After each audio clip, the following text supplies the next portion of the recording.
Madame, io non lo so perché te lo fai. Madame, io non lo so perché te lo fai. Che mi dimostri tutto, che mi dimostri tutto scorrucciata. Che mi dimostri tutto, che mi dimostri tutto scorrucciata. Perché sei così ingrata, se sai che sincero. I'm a big fan of this painting, and one of the reasons is because it's a strange subject. It's a surprising subject, and in some ways, a picture that the public might find difficult to look at carefully. It's not a common subject and probably a little bit difficult to decipher. On the other hand, it may tell us more about the Italian Renaissance and some of the issues of that time than many other paintings in the gallery. The painting represents Saint Apollonia, who was a very popular saint in the 15th century, destroying a pagan idol. And it's painted by Giovanni d'Alemagna. Alemagna is actually the Italian word for Germany. So John of Germany was the painter, but he actually is known to be active largely in Venice, where he was the brother-in-law of a well-known Venetian painter named Antonio Vivarini. And he worked in Venice mostly in the 1440s. It is part of an altarpiece. It belongs to an altarpiece. And there are 3 other panels of the same size and dimensions that tell other aspects of the story of Saint Apollonia that go with it. So the painting tells a wonderful story. Saint Apollonia was an ancient princess, the daughter of the Emperor Eusebius, and she is shown, finely dressed as an aristocratic woman, climbing a ladder with a hammer in her hand, a kind of mallet in her hand, and clearly she's on a mission. She climbs the ladder because she intends to destroy the ancient statue at the top of the pedestal because it is a pagan idol. So Apollonia was a Christian princess, and her goal was to destroy false idols. And that's fundamentally the narrative of the painting. But what starts to make it interesting in the context of its time is that the painting is actually full of bits of ancient culture, because at this moment in the 40s, Venice, Florence, and other parts of Italy were beginning to become completely enamored of ancient art. So the painting shows in the architecture all kinds of ancient motifs, from the swag motifs here.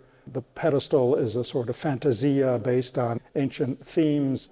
The details of the architecture, the archway, the entablatures, various other individual pieces of the vocabulary are all inspired by ancient architecture. So although Apollonia sets out to destroy an ancient statue, she's doing it in a context of almost sort of archaeologically careful reconstruction of what her own environment might be. On the one hand, that reflects a new kind of embrace of ancient culture and ancient values and ancient visual culture in particular.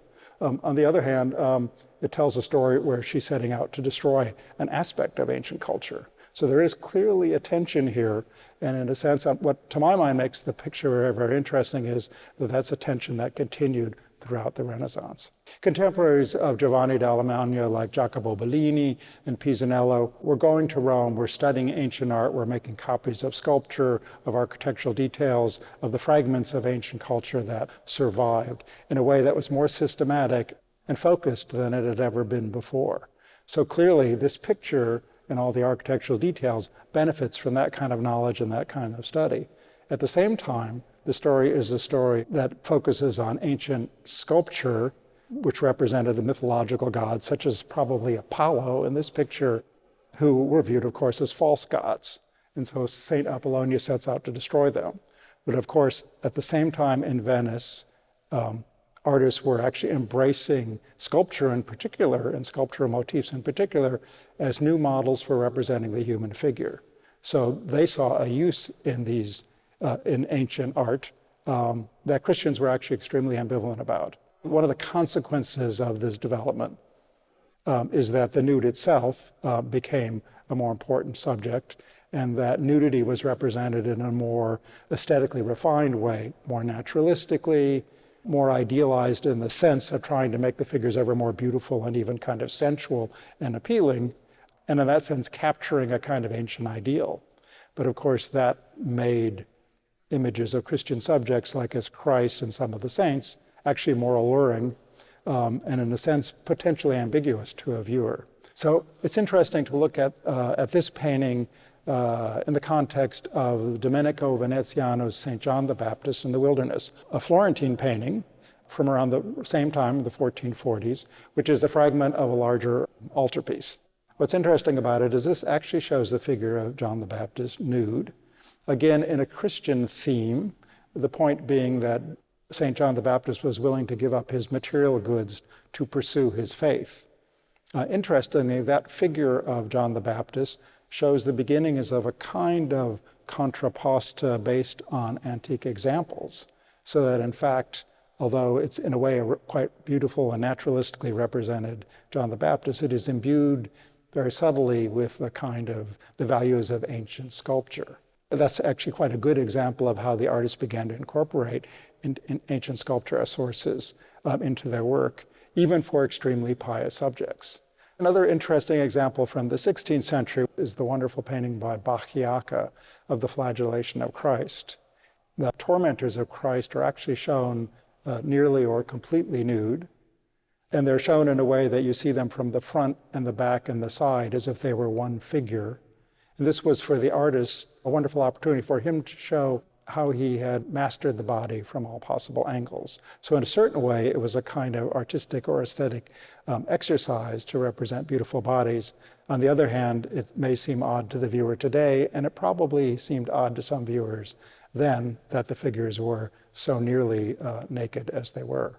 One of the important things to keep in mind about the development of the nude in this context is that it did primarily grow up out of a kind of humanist interest in antiquity, with the rediscovery of classical culture more broadly, as well as classical art.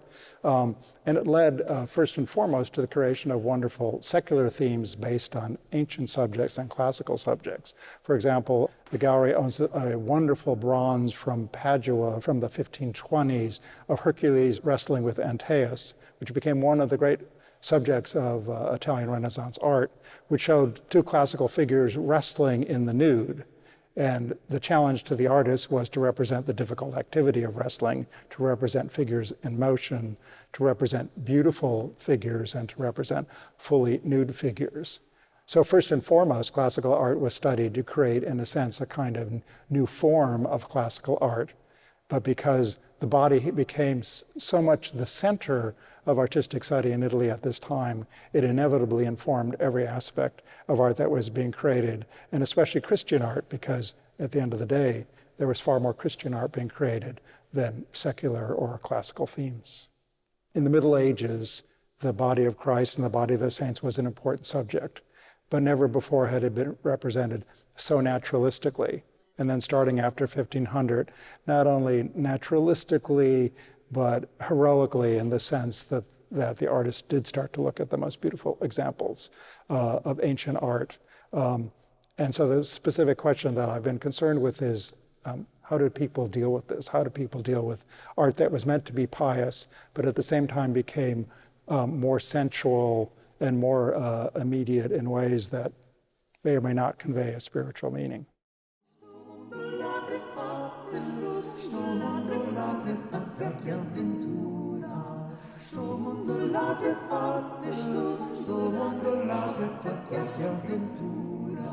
Perché sei così grata, se sai perché son cieco, dolor sta sempre meco. Perché sei così grata, se sai perché son cieco,